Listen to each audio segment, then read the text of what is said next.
ধাক্কা ধাক্কি ওই জায়গায় সবাই চায় মুলতাজামে দাঁড়িয়ে দোয়া করি, কারণ ওখানে দাঁড়িয়ে দোয়া করলেই কবুল হয়ে যায়। তো ধাক্কা ধাক্কির মধ্যে অনেক ধাক্কা ধাক্কির মধ্যে এক হুজুর চান্স পাইছে।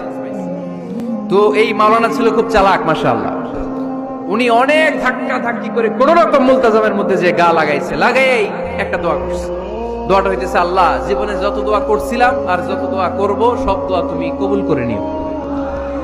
এটা কইতে দেরি আরেক ধাক্কায় দূরে যেয়ে পড়ছে, কয় কোনো সমস্যা নাই, যা চাওয়ার চাই লইছি। কত বড় চালাক দেখছেন! আল্লাহ বাড়ি দাও, গাড়ি দাও, নারী দাও, খ্যাতি দাও, এটা দাও, ওটা দাও। কয়টা চাবে?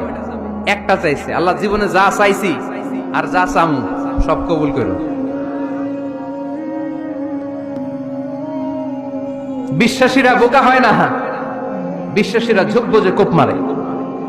সময় মতো কাজ করে, আওয়াজ করে বলতে হবে ঠিক কিনা?